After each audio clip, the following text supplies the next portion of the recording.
Thank you so much for that, Britt. Right now, officers are going to give us an update on the police-involved shooting. Let's listen in. Yeah, stay a little more.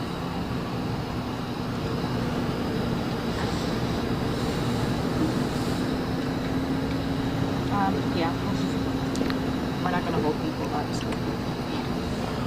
All right. Are we good? Yeah. Wherever you are, Chief. Okay.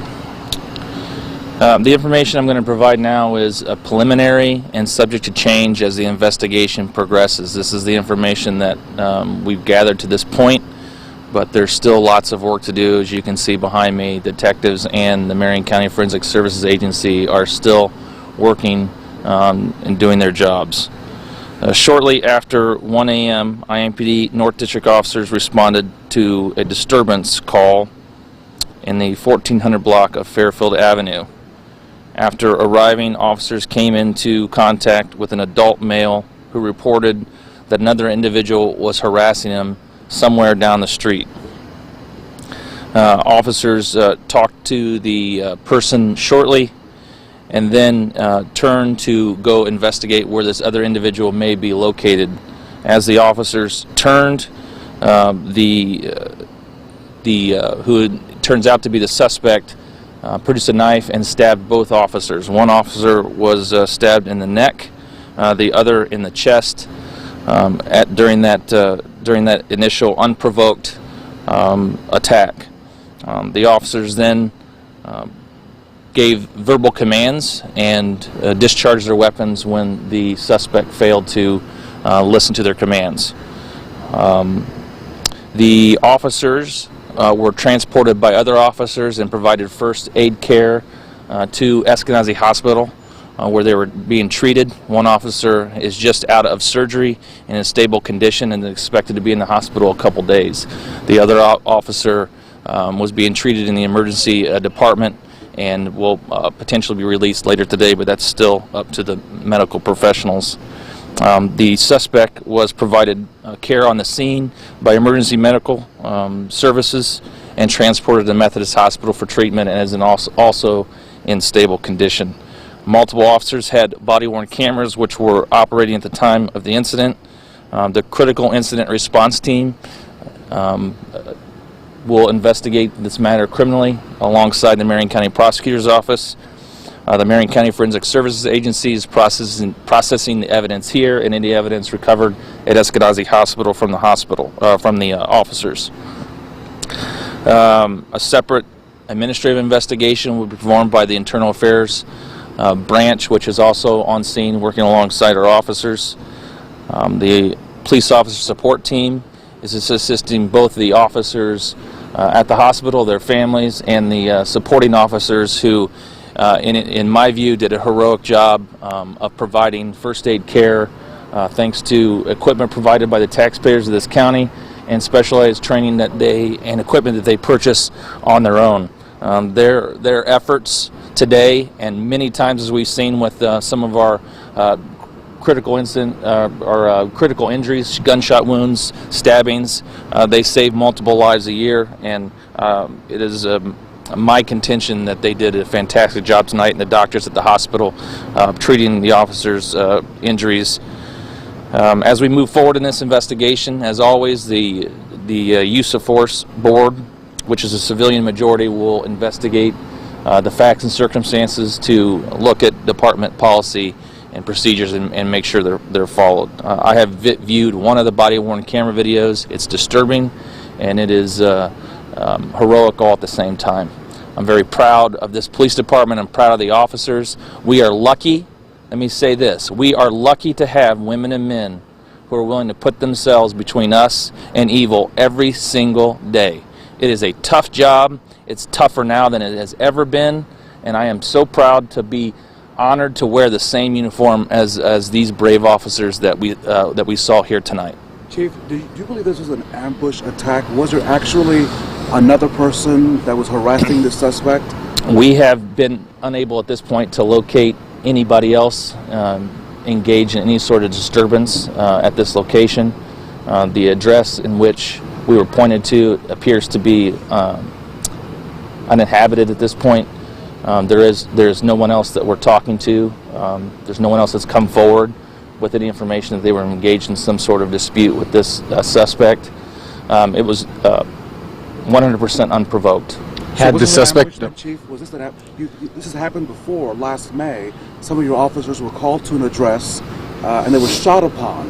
Is this another case where someone called on police either to be shot by police or to just attack officers this morning? Well, I think we still have some work to do before we say that. But certainly, from what I've seen on the body-worn camera videos, it was unprovoked. And the suspect also is the one who placed the 911 call. I also want to say something real quick about how important it is for us to have these superstar dispatchers and control operators at the 911 center. They take these calls, they dispatch our officers, and our officers are put in harm's way sometimes, unknowing what's on the other side of that phone call. And they did a fantastic job tonight, so my kudos go out to the Marion County Sheriff's Office and their control operators and dispatchers tonight, who also are the unsung heroes, the unseen heroes behind the phone when our citizens call 911. Had this suspect been known to police? Had any previous run-ins with officers? That's still all information that we're gathering at this point. We'll dive deep into what kind of interactions we've had, what kind of criminal history the suspect has, and then make that known at a later time. What's your message to your 1,700 member workforce that this morning already knows or will wake up this morning to find out that two officers were, in my words, ambushed by an individual, not your words but my words, attacked this morning on Fairfield? The only thing that we can all tell them is thank you. Thank you for your willingness to keep our families, our community safe. It's obviously been a tough year with violent crime the way it's been, but it's not because of they aren't doing their job and they aren't putting in the work every single day. I see the stories, I hear the stories, I see the results of their work, and so they put themselves in some pretty dangerous situations, and we're all very lucky that we have people like that in our community. So what I would say to them is thank you. I would tell them thank you. You have our gratitude unending, and we should be more supportive of our officers. That doesn't mean that we can't get better as a profession, as a group, to serve our citizens the best way we can. But we ought to be more supportive and thankful of those women and men that sacrifice themselves or put themselves before us in evil. Chief, can you tell us about the officers? I know you're not going to release names, but can you tell us anything about them? Is this their beat? Is this their about their training? What can you tell us about these? Yeah, these are, it's a mix. I may get this wrong. I think one of them is at least a 20-year veteran, and one maybe a little bit younger. This is their district. This is North District. This is their beat. Both of them are men. Yep. I mean, we will release their names as our policy. As we've been transparent. You have been? More than we ever have been, and so I hope to one day celebrate them soon as the heroes that they are. What can you say about this kind of capitalizing what was a violent night in the city? I know we had another shooting death elsewhere, and what's our new total? It has been the most violent year. Numbers actually down in November. Do we have a shooting death? Yes. Okay, sorry. Well, I haven't been briefed on that one yet. I'm not sure. I mean, obviously, anytime we lose a life or anyone's shot in the city, it's unacceptable. I mean, we have a gun problem and we have a conflict resolution problem. And those two things, when they collide, bad things happen. Obviously, tonight's didn't necessarily here on this scene involve a weapon, but it obviously involved violent crime, and it's just unacceptable. We're going to keep working at it. We're not stopping. We established a plan early in April from a law enforcement standpoint to attack these issues, and we're going to keep moving forward with that plan, making adjustments as we have necessary. We have a one-time historic investment in both root causes and law enforcement efforts through the American Rescue Plan Act and a fully funded budget from the City Council and the Mayor's office. So we'll keep utilizing the tools that are given to us. We'll keep hiring officers to try to put in beats like this to keep people safe. So we'll keep doing our part, but it takes all of us working together. Law enforcement alone is not going to solve the issues that we see around violent crime. This is a community issue, and it's going to have to have community solutions. Thank you. Thank you.